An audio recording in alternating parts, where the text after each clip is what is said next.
주일학교 다닐 때 제일 신나게 흥미있게 들었던 이야기가 다니엘 이야기입니다. 특별히 사자굴에 던져졌지만 머리카락 하나 상하지 않고 살아나왔다고 하는 다니엘 이야기를 들으면 저도 모르게 막 흥분을 했습니다.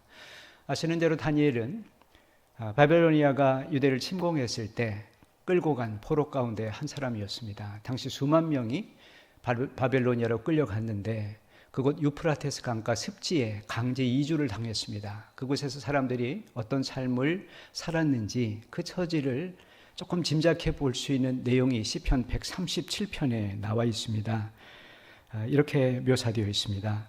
우리가 바벨론의 여러 강변 거기에 앉아서 치온을 기억하며 울었도다.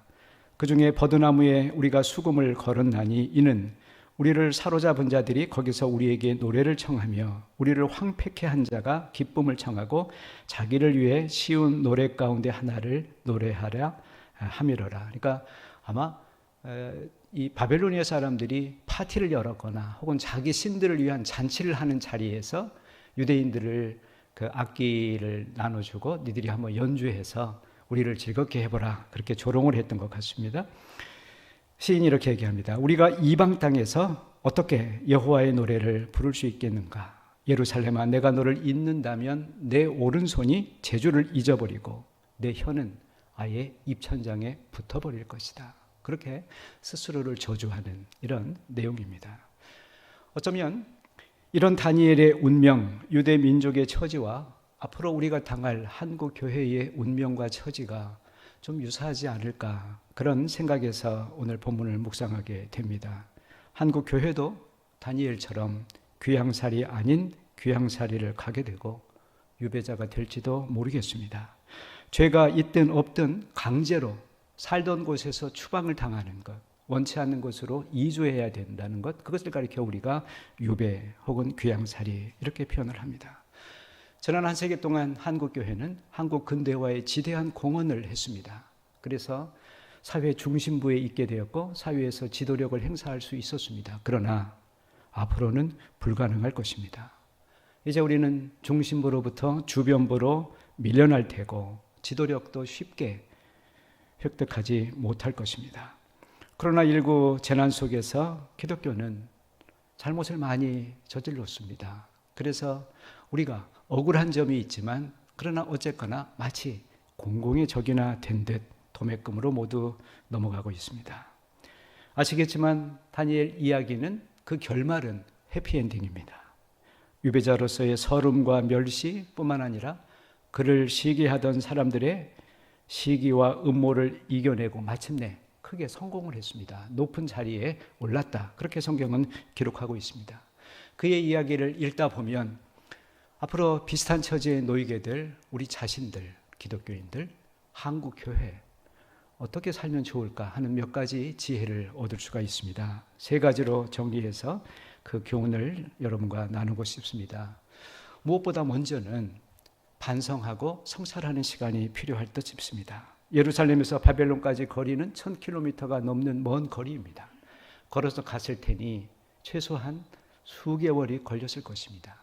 그 긴 거리를 걸으면서 다니엘은 어떤 생각을 하게 됐을까? 그의 마음에는 어떤 생각, 어떤 마음이 들었을까? 조국을 잃었습니다. 예루살렘 성전은 파괴되었습니다. 모든 귀향살이 가는 사람, 귀향살이를 떠나는 사람이 그렇듯이 원망하는 마음, 분노하는 마음, 원통한 마음, 슬픔, 비참함, 이런 것들이 복잡하게 뒤엉켰을 것입니다. 그러나 바벨론 탓만으로 돌릴 수도 없었을 것입니다. 왜냐하면 바벨론이 침공하리라고 하는, 하나님의 심판을 받으리라고 하는 것을 예언자들이 여러 차례 경고했습니다. 예레미야 같은 사람은 눈물의 예언자라고 할 만큼 그렇게 온 몸으로 하나님의 말씀을 전했습니다. 우상 숭배를 하지 말라. 하나님의 같은 백성인, 하나님의 사랑하는 백성인 약자들을 괴롭히지 말라. 함부로 빼앗지 말라. 그렇게 경고를 했지만 듣지 않았습니다. 지금 평안한데, 지금 다 잘 되고 있는데 무슨 환란이 오는가? 오히려 예레미야 예언자를 선동자라고 그렇게 모함을 해서 감옥에 쳐놓고 말았습니다. 오늘 코로나19 상황 속에 우리들 한국 교회는 도매금으로 비난을 받고 있습니다. 문제는 이단이나 사입이나 소수의 문제 있는 교회들이 일으키는데 마치 한국 교회 전체가 다 그렇듯이 도매금으로 넘겨버리고 있습니다. 우리로서는 억울하죠. 우리 교회는, 우리 교단은 그렇지 않다. 아무리 변명을 하려고 해도 들은 척도 안 하고 사실은 의미도 별로 없습니다. 왜냐하면 그 사람들에게 십자가를 달고 교인이라 하면 성경책 들었으면 다 같은 교인이지, 그 사람들이 그게 이단인지 사입인지 분간할 길이 없기 때문에 그렇습니다. 그것은 마치 우리가 불교에 여러 종파가 있는데 종파 가운데 하나가 스님들이 어느 날 강목을 들고 싸우기 시작하면 아이고 저 불교도들 다 저렇지 이렇게 생각하는 거하고 거의 비슷하다고 하는 것입니다. 그러므로 지금은 우리가 섣부른 변명을 구실을 찾으려고 노력할 때가 아닙니다. 억울하다고 사사건건 사회에 맞서서 혹은 세상 사람들과 맞서서 논쟁을 벌일 때도 더더욱 아닙니다. 솔직하게 말하자면 오늘 한국교회의 추락은 일부 이단이나 선교단체의 잘못만은 아닐 수도 있습니다. 소수의 개념 없는 목사나 소수 교인의 문제들도 아닐 수 있습니다. 결국은 우리 모두의 잘못일 겁니다. 우리 모두의 책임으로 인정할 수밖에 없습니다. 80년대 말 천주교인들이 독특한 운동을 하나 했습니다. 교인들은 차 뒤에 스티커를 하나 붙였죠. 내 탓이요. 내 큰 탓으로소이다. 어쩌면 오늘 우리들에게 필요한 것은 이 모든 잘못이 우리 자신들 탓이라고 하는, 아니 더 정확히는 내 잘못이라고 하는 그런 책임감 인정부터 시작을 해야 된다고 생각합니다. 그러므로 유배의 시간은 나 자신을 반성하는 시간이고 성찰하는 시간입니다. 우리 모두가 회개를 하면서 새롭게 되기를 간구해야 되는 시간입니다. 만약 이 재난 속에서 이 비난과 모함 속에서 우리가 다시 거듭날 수만 있다면 한국교회는 과거에 가졌던 영광보다 더 자랑스러운 더 큰 지도력도 얻을 수 있을 것입니다. 다니엘 중간에 보게 되면 세 친구들이 풀무불에 던져지는 이야기가 나옵니다. 풀무불, 그곳은 연단하는 곳입니다. 지금 우리의 재난은 어쩌면 풀무불을 상징하는 것일 수 있습니다. 이 재난을 우리가 극복하고 여기서 새롭게 변화되어 나올 수 있다면 우리는 과거보다 훨씬 더 발전한 교회를, 기독교를 만들 수 있을 것입니다. 반성과 성찰의 귀향길을 통해서 다니엘은 새로운 삶을 결심했을 것입니다. 그가 보여준 것은 세 가지였습니다. 하나는 확고한 정체성이었습니다. 다른 하나는 탁월함이었습니다. 그리고 마지막 하나는 공동체였습니다. 우정이었습니다. 첫 번째는 정체성입니다. 귀족 출신이었던 다니엘이 바벨론 왕궁에서 지도자 수업을 시작하게 됩니다. 바벨론은 너무나 큰 나라였기 때문에 다 통치할 수가 없었습니다. 그래서 자기들이 정복한 피정복지 사람들 가운데 똑똑한 사람들을 길러서 그들을 바벨론식으로 길들이게 하고 세뇌를 해가지고 그들을 파송해서 각 식민지들을 지배하기 시작했던 것입니다. 그러고 보면 다니엘이 받았던 왕궁 교육은 이러한 중간 통치를 위한 길들이기였고 동화 정책이었습니다. 성경에 다니엘이 음식을 단호하게 거부했다 그랬습니다. 유대인에게 특별히 음식은 그냥 먹거리 문제가 아닙니다. 그것은 그들의 전통이었고 그들의 문화였고 그들의 종교였습니다. 그들의 정체성이었습니다. 지금도 유대인은 코셔라고 하는 이 음식을 마치 이슬람 사람들이 할랄이라고 하는 음식을 귀하게 다루는 것과 같은 이치입니다. 다니엘은 음식만 아니라 신앙 면에서도 자기가 그렇게 행동하면 어떤 어려움에 처하리라는 것을 알았지만 하루에 3번씩 예루살렘 성전이 있는 곳을 향해서 머리를 숙여 기도했다라고 그렇게 이야기했습니다. 유배자가 살아가는 첫 번째 계명, 가능한 대로 빨리 현지에 적응하라. 정복자의 문화를 배워라 라고 하는 것입니다. 정복자의 언어와 관습을 익히고 할 수만 있으면 그들 흉내를 내고 또 이름도 바꾸면 좋습니다. 그런데 다니엘은 하나님의 백성의 신분, 이 정체성을 포기하지 않았습니다. 불이익을 각오한 행동이었습니다. 우리는 앞으로 비슷한 도전 앞에 서게 될 것입니다. 어쩌면 기독교를 포기하면, 크리스찬인 것을 감추기만 하면 생존도 잘할 수 있고 또 성공의 기회도 잡을 수 있을 것 같은 유혹을 지금보다 훨씬 많이 받게 될 것입니다. 저는 대전에 있는 기독교 대학 한남대학에서 오랫동안 가르치고 있습니다. 얼마 전 입시 담당자가 이제 학부모하고 상담을 하게 됩니다. 그래서 자랑스럽게 우리 대학은 아시는 대로 좋은 기독교 대학입니다. 그랬더니 그분이 듣던 분이 기독교 대학이라고요? 그러면서 전화를 뚝 끊었다고 합니다. 저는 이 에피소드를 들을 때 이야기를 들으면서 어쩌면 앞으로 한국 교회가 기독교라고 하는 이름을 갖고 있는 단체나 조직, 어떤 상황에 놓이게 될까 하는 것들을 조금 미리 짐작할 수 있게 됩니다.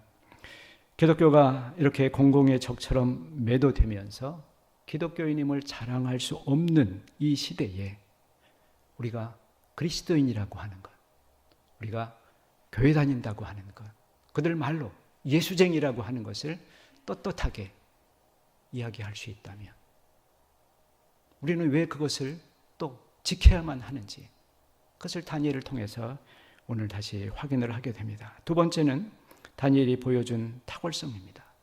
유배자는 본토에서 쫓겨난 사람입니다. 어쩔 수 없이 소수자입니다. 주변인입니다. 그러다 보니까 매사에 불이익을 피할 수가 없습니다. 그런 불리한 상황 속에서 어떻게 생존하고 어떻게 성공할 수가 있겠습니까? 다니엘이 보여준 것은 두 가지였습니다. 하나는 자기 맡은 일에 탁월성을 보여준 것입니다. 또 다른 하나는 도덕성에서 탁월했다고 하는 것입니다.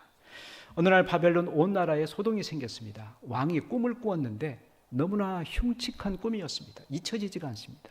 그런데 그 꿈이 뭐였는지 뭔가 복잡했는데 꿈을 기억해낼 수가 없습니다. 꿈을 잊어버렸습니다. 너무나 답답해서 견딜 수 없는 왕이 온 나라의 지식인들, 박수, 술사, 점성가들, 해몽가 다 모았습니다. 그리고 그들에게 엄하게 명령을 하죠. 내가 잊어버린 꿈을 찾아내라. 그 다음에 그것을 해몽하라. 만약 그것을 못하면 너희는 죽음을 면치 못하다. 왜? 너희 지식인이라고 하는 것은 맨날 뭘 아는 것처럼 얘기하더니 내 꿈 하나 못 찾아내? 너희는 다 사기꾼이다. 목숨을 잃을 줄 알아라. 그렇게 명령을 내렸습니다. 이 소식을 다니엘이 듣게 됩니다. 그리고 극적으로 다니엘이 꿈도 찾아주고 그 뜻도 해몽을 해줍니다. 아시는 대로 고대 사회에서 특히 점성술은 바벨로니아에서 가장 발달한 학문이었는데 고대 사회에서 점성술이라고 하는 것, 이것은 그 당시에 학문이고 그 당시에 과학입니다. 지금 우리 수준에서 보면 저것도 과학인가 저것도 학문인가 하겠습니다만 3,000년 전, 4,000년 전에 그 시대의 눈으로 보면 매우 탁월한 과학이었습니다.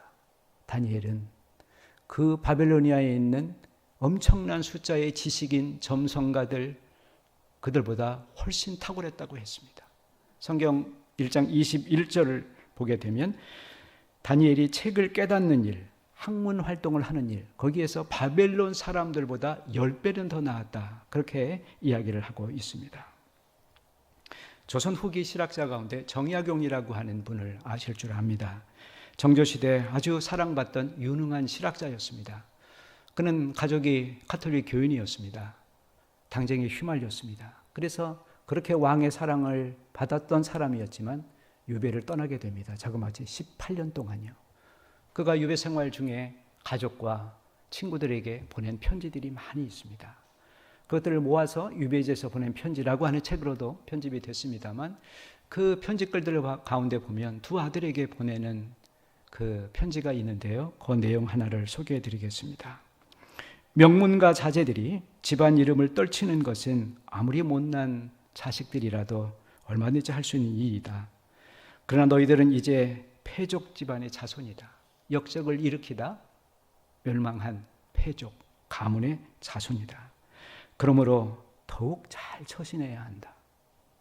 패족으로서 잘 처신하는 방법이 있다면 그것은 오직 학문을 하는 것, 독서를 하는 것이다. 그렇게 쓰고 있습니다. 그런 자식을 공부 잘하라고 가르쳤을 뿐만 아니라 그가 모범이 되었습니다. 그가 18년 유배 생활 동안 책을 여러 권 썼습니다. 자그마치 500권을 썼습니다. 기독교가 사회 주변부로 내몰리게 되고 기독교인이 멸시와 혐오의 대상이 된 이 시대에 웬만큼 뛰어나지 못하면 눈에 들지 못할 것입니다. 이승만 대통령 시대만 해도 기독교인이라 그러면 눈에 금방 들었지만 이제는 그 반대가 될 것입니다. 그러므로 우리 그리스도인들은 더 좋은 실력을 기르기 위해서 더 많이 애를 써야 할 것입니다. 우리 각자가 어떤 직업을 가졌든 우리가 사회에서 어떤 역할을 하든 적어도 그 맡은 자리에서 다른 누구보다 더 열심히 노력해서 더 인정받는 사람, 더 실력 있는 사람이 되기 위해서 애를 써야만 하겠습니다. 우리나라 선교 초기 모든 기독교인들, 그들은 학문과 문화와 사회, 독립운동 이 여러 면에서 사회의 지도층이 되었습니다. 우리는 그 전통을 다시 회복하기 위해서 힘써야 할 것입니다. 두 번째, 다니엘은 도덕적으로도 탁월했습니다. 왕의 꿈을 해몽하자 다니엘은 이제 왕의 총애를 받게 되었고 궁중에서 승승장구하게 됩니다. 그의 동료들, 시기하는 바벨론 신하들이 그를 모함하기 시작했고 은밀히 뒷수사를 했습니다. 성경을 보면 그에게서 아무런 흠을 찾지 못했다고 했습니다. 탈탈 털었는데 먼지 하나 나오지 않았다고 하는 것입니다. 도덕, 이건 평상시에 별로 도움이 되지 않는 것처럼 보입니다. 아무짝에도 쓸모없이 보이는 게 도덕입니다. 그런데 중요한 순간에 도덕성은 그의 존재감을 드러냅니다. 그를 한순간에 나락으로 떨어뜨릴 수도 있고 그를 한순간에 더 훌륭한 사람으로 이미지 메이킹을 할 수도 있습니다. 우린 간혹 정부 고위직 관료들을 인사청문회 하는 것을 보게 됩니다. 정말 훌륭한 사람, 정말 내놓으라고 하는 누구나 다 아는 사람, 그런데 청문회 과정에서 알고 보니 파렴치한 사람이었습니다. 그래서 차라리 그 자리에 안 나왔으면 존경받고 생을 마감했을 텐데 정말 비참하게 나락으로 떨어진 사람을 우리는 얼마나 많이 보게 됩니까? 저는 모든 사람들이, 젊은 사람들일수록 특별히 자기 관리를 잘 해야 된다고 생각합니다. 에이, 나 같은 사람이 무슨 그런 자리에 간다고. 알 수 없는 일입니다. 정말 하나님이 필요해서 쓰시려고 할 때, 나라가 정말 필요해서 쓰려고 할 때 도덕성이 밑받침되지 않으면 아무리 쓰고 싶어도 사용할 수가 없기 때문에 그렇습니다. 그러나 도덕성과 실력을 갖고 있으면 하나님이 언제 어떤 방식으로든지 우리를 들어 쓰실 때가 있습니다. 중요한 것은 깨끗한 그릇인가 하는 것입니다. 그것은 우리의 책임이지 하나님이 어떻게 할 수 있는 것이 아니라고 하는 것입니다. 도덕성은 쉽게 얻어지는 덕목이 아닙니다. 매일 아침마다 다짐을 하고 또 밤마다 반성을 해도 쉽게 되지 않습니다. 그것은 성품이고 또 성품은 습관입니다. 습관은 몸에 배어야만 합니다. 매일 아주 작은 일부터 계속해서 성실하고 정직하게 살도록 힘쓸 때 그때서야 비로소 얻을 수 있는 것입니다. 마지막으로 다니엘이 우리에게 교훈한 것은 우정, 공동체의 중요성입니다. 다니엘이 나서서 왕의 잊어버린 꿈을 찾아주겠다고 장담을 했습니다. 그런데 왜 겁이 안 났겠습니까? 아니, 왕이 꿈을 잊어버렸는데 어떻게 해몽을 다 해줍니까? 꿈도 찾아야 되고 해몽도 해줘야 됩니다. 목숨이 달린 일이었습니다. 그때 그가 생각해낸 것은 함께 신앙의 길을 가는 동료들이었습니다. 친구들이었습니다. 사드락과 메삭과 아벳느고를 차례로 찾아갔습니다. 그리고 중보기도를 요청했다고 했습니다. 하나님께서 우리를 불쌍히 여겨주시기를, 지혜를 주셔서 왕의 꿈을 찾을 수 있게 해주시기를, 왕의 꿈을 해몽해서 왕의 마음도 후련하게 하고 또 저 왕의 무지막지한 명령 때문에 벌벌 떨고 있는 이곳에 있는 모든 지혜자들도 목숨을 건질 수 있도록, 그리고 우리의 목숨도 건질 수 있도록 하나님께 기도하자, 그렇게 부탁을 합니다. 친구들이 기도를 했습니다. 그리고 그 기도 덕분에 다니엘은 하나님의 계시를 받았다고 했습니다. 왕을 찾아가서 잊어버린 꿈을 찾아 주었습니다. 뜻도 명쾌하게 설명을 해 주었습니다. 공동체의 중요성에 대해서 전도서 기자는 이렇게 우리에게 말해주고 있습니다. 두 사람이 한 사람보다 나은 것은 저희가 수고함으로 좋은 상을 얻을 것입니다. 혹시 저희가 넘어지면 하나가 그 동물을 붙들어 일으키려니와 홀로 있어 넘어지고 붙들어 일으킬 자가 없는 자에게는 화가 있으리라. 두 사람이 함께 누우면 따뜻하거니와 한 사람이면 어찌 따뜻하랴. 한 사람이면 패하겠거니와 두 사람이면 능히 당하나니 삼겹줄은 쉽게 끊어지지 아니하느니라. 혹시 여러분에게 그런 친구가 있습니까? 넘어졌을 때 일으켜 세울 수 있는 친구 말입니다. 싸움할 때 혼자 내버려 두지 아니하고 함께 편들어 줄 수 있는, 그래서 따뜻하고 능히 이길 수 있게 해주는 그런 영적 친구들 말입니다. 친구들은 시련 가운데 있는 우리를 위로해 줍니다. 온갖 실패와 낙담 속에 있을 때 우리를 격려해 줍니다. 싸움이 날 때는 우리를 편들어 줍니다. 그래서 그런 말이 있습니다. 빨리 가려면 혼자 가고 멀리 가려면 함께 가라. 여러분의 삶은 빨리 가는 짧은 삶입니까? 아니면 멀리까지 가는 행복한 삶입니까? 만약 후자라면 우리들은 우정을, 공동체를 중요하게 생각해야만 됩니다. 비전을 나누고 고난도 함께 견뎌내고 서로를 염려해 줄 수 있는 우정. 이것은 고향 땅에서 추방당한 소수자 무리, 이방인 무리, 그들에게는 반드시 필요한 일입니다. 어쩌면 앞으로 다수자에서 소수자로 밀려나는, 여러분 아시죠? 중세의 패스트가 오고 나서 사회는 빠른 속도로 탈종교화했습니다. 탈카톨릭화했습니다. 대신 휴머니즘, 르네상스가 발전하기 시작했습니다. 코로나 시대, 그 시대도 그렇지만 하얀 가운을 입은 의사들이 까만 가운을 입은 목사들보다 훨씬 더 많은 존경과 권위를 갖는 세속화 시대로 가고 있습니다. 이것은 바꿀 수 없는, 뒤돌릴 수 없는 현실입니다. 이런 시대에 우리들은 엉뚱한 것을 믿는 정신 이상자 대우 취급을 받을 것입니다. 어떤 학자는 기독교를 망상의 신에 사로잡힌 사람들이라고 비난하지 않았습니까? 이런 시대에 우리를 지탱해주고 우리를 위로해주고 우리를 단련시키는 친구들은 정말 소중합니다. 그런 공동체는, 그런 구역은, 그런 남성교회, 여성교회는 정말 중요하다고 하는 것입니다.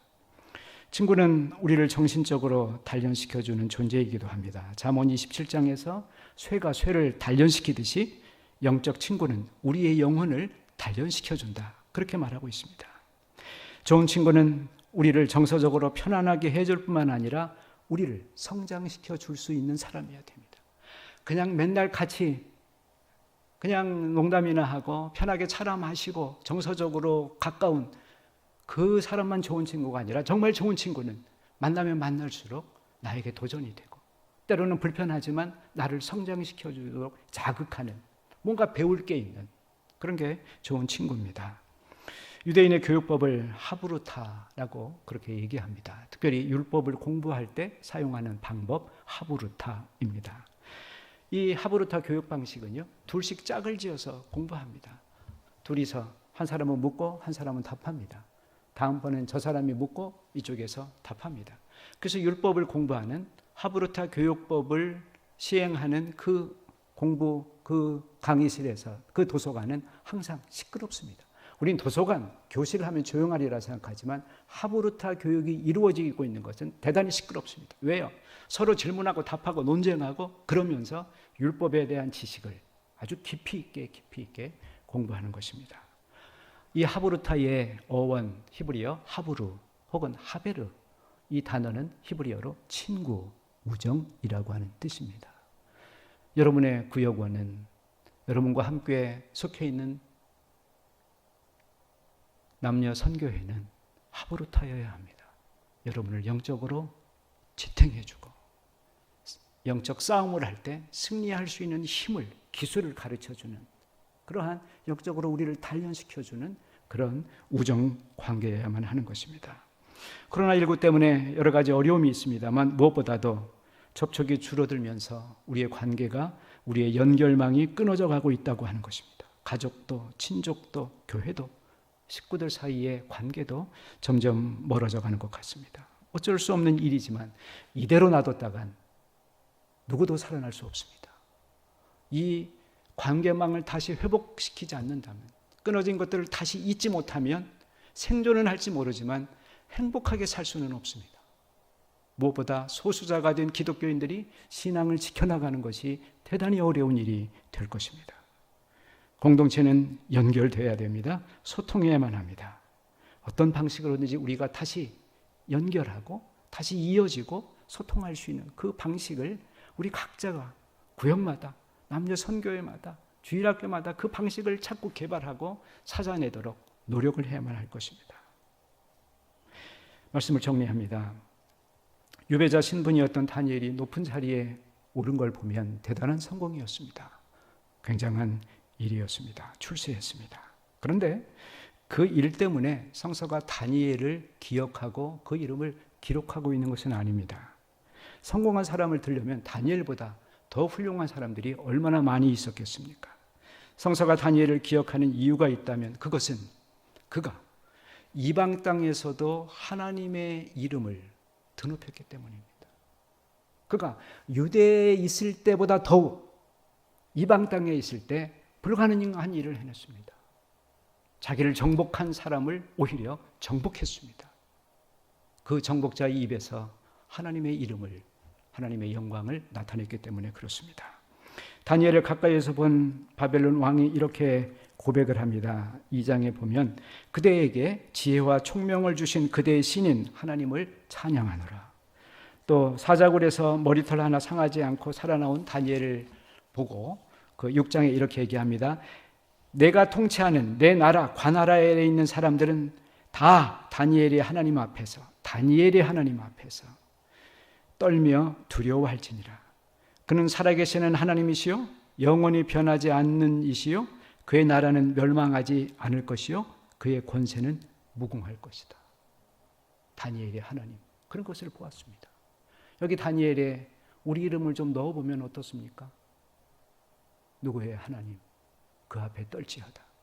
그는 영원한 이시다.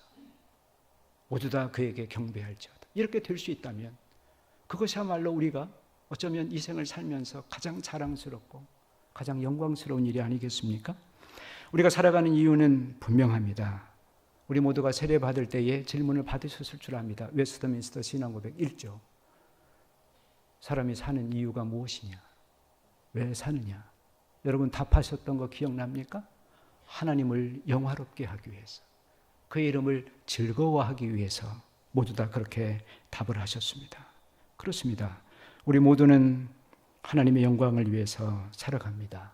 그것이 피조물에 마땅한 일이기도 하고 그것이 우리를 행복하게 하는 일이기도 그렇습니다. 나를 위해서 살면, 나라를 위해서 살면, 세상을 위해서 살면 언젠가 후회하게 돼 있습니다. 그렇게 살지 말라는 얘기가 아니라 왜요? 언젠가 다 무너질 것들이기 때문에 그렇습니다. 조상들이 혹시 이런 나라를 위해서 내가 희생해라 이렇게 생각할 수 있지도 않겠습니까? 만약에 나라가 어려워지면 말입니다. 우리가 우리 자신을 위해서 살면 행복해 보이지만 죽음 앞에서 아무것도 아니라고 하는, 내가 헛살았구나라고 하는 탄식을 할 수밖에 없을 것입니다. 그러나 하나님은 영원하신 분이십니다. 그분은 영원한 존재. 그래서 그분에게 삶을 거는 사람은 함께 영원한 만족을 누릴 수가 있는 겁니다. 그래서 성서는 거듭거듭해서 하나님의 영광을 위해서 사는 것이, 그것이 지혜자의 길이다. 그것이 후회하지 않을 것이다. 그것이 행복한 길이다. 그렇게 이야기를 하고 있는 것입니다. 깊이 생각을 해보면 하나님은 자기 백성인 유대인을 통해서만 아니라 아직 자기 우리에 들지 아니한 이방인을 통해서도 영광을 얻으시고자 하셨습니다. 그래서 이 원대한 세계 구원의 섭리 속에서 어쩌면 하나님도 원치 않았지만 유대 백성이 바벨로니아 끌려가는 것을 허용하셨을지도 모르겠다, 이렇게 생각이 됩니다. 하나님은 악조차 선으로 바꾸실 수 있는 능력을 갖고 계십니다. 앞으로 우리 한국교회가 세상 속에서 당할 시련도 비록 우리의 잘못이 많지만 어쩌면 하나님의 허락하심이 있는 것인지도 모르겠습니다. 다니엘을 통해서 이방 땅에서 영광을 얻으셨듯이 앞으로 고난받는, 시련받는, 무시당하는 한국교회를 통해서 더 세속화된 한국 사회에서 더 큰 영광을 얻으시려는 그분의 놀라운 섭리 가운데 하나는 아니겠는가. 지금 우리가 떠나고 있는 이 멸시와 혐오의 귀양살이는 그리 길지 않을 것입니다. 하나님께서 반드시 우리를 옛날의 영광으로, 더 큰 영광으로 되돌이키실 것을 저는 믿습니다. 다만 우리가 그날까지 우리에게 있어야 할 것은 인내하느냐 하는 것입니다. 하나님의 백성으로서 정체성을 잃어버리지 않고 어떠한 불이익도 견뎌낼 수 있느냐 하는 것입니다. 여러 해 전에 상영된 영화였습니다. 암살이라고 혹시 보셨습니까? 쟁쟁한 배우들이 나왔습니다. 이정재, 전지현, 하정우. 보셨어요? 네. 조선 주둔군 사령관을 암살하라고 하는 상해 임시정부 백범의 직접 지령을 받았습니다. 조선에 들어왔습니다. 핵심 단원 중 하나가 변절을 했습니다. 일본군에게 밀고를 했죠. 여러 독립운동가가 희생을 당했습니다. 나중에 같은 암살 단원이었던 배우 전지현 씨가 그 역할을 했는데 이 밀고자, 이정재가 밀고자 역할을 했습니다. 그를 다 늙은 그를 찾아갔습니다. 그리고 그를 처단하는데 처단하기 전에 이렇게 물었습니다. 너는 동지였던 너는 왜 배신자가 되어 우리 동지를 밀고 했는가? 그때 이렇게 답을 합니다. 기억하십니까? 몰랐지. 이렇게 빨리 해방이 될지, 이렇게 빨리 일본이 망할지 몰랐지. 유대인들은 그 거대한 제국 바벨론이 그렇게 빨리 멸망하리라고 하는 것을 믿지 못했을 것입니다. 그것을 믿지 못한 많은 사람들은 다니엘과 달리 변절했을 것입니다. 정체성도 버리고 그리고 그들에게 아부하면서 마치 바벨론 사람처럼 살았을 것입니다. 그러나 끝까지 정체성을 지켜가면서 우정 속에 자신을 단련시켰던 사람들은 나중에 이렇게 성경에 그 이름을 기록을 하고 있습니다. 지금 한국교회가 귀양살이 신세로 전락하고 있지만 명예는 반드시 다시 회복할 것입니다. 소망을 잃지 말고 낙담하지도 말아야 됩니다. 우리가 소망을 놓치면 우리도 변절타는 그런 사람처럼 부끄러운 역사의 기록이 되고 말 것입니다. 하지만 소망을 붙들면 견디고 이겨낼 수 있습니다. 바라기는 오늘 함께 예배를 드리는 우리 동네 중앙교회 교우 여러분, 성도 여러분, 누구의 잘못인지는 그것은 역사가 판단하겠습니다. 저는 아까 젊은이들과 예배하면서 적어도 어른들의 잘못이, 기성세대가 잘못이 더 클 것이다, 그렇게 얘기는 했습니다. 어쩌면 교회 목사일 테고 또 중직자들일 테고 우리의 모두의 잘못입니다. 그 잘못 때문에 이제 어두운 시절을 우리가 떠날 수밖에 없습니다. 당분간은 말입니다. 그러나 우리가 이 시련 속에서 이 풀무불을 견뎌낼 수만 있다면, 그리고 우리의 잘못을 하나님 앞에 회개하고 용서받고 새로 거듭날 수만 있다면, 그래서 하나님을 다시 만나고 우리의 공동체를 다시 회복할 수만 있다면, 그러면 150년 전에 자랑스러운 한국 교회보다 더 자랑스러운 그러한 교회가 되리라 믿습니다. 그 길을 동네 중앙교회가 해주시길 바랍니다. 여기 역사관을 갖고 있는 것은 아마 그런 뜻깊은 일이 아니겠습니까? 그 역사를 계속해서 이어가는 자랑스러운 그런 교회가 되기를 진심으로 기도합니다. 함께 기도하십시다. 자비하신 하나님, 우리의 부끄러운 잘못으로 이런 어려움을 후손들에게 물려주게 되었습니다. 그러나 비옵기는 우리에게 용기를 주시고 무엇보다 소망을 굳건히 붙잡을 수 있게 하시고 함께 고난을 이겨낼 수 있는, 견뎌낼 수 있는, 지탱해주는 공동체에 단단히 달라붙어 있을 수 있게 해주시옵소서. 그래서 먼 훗날 우리가 이 시대를 역사 속에 기록하며 하나님의 은혜로 감사할 줄 아는 그러한 놀라운 역사가 일어나게 도와주시옵소서. 예수님의 이름으로 기도하였습니다. 아멘.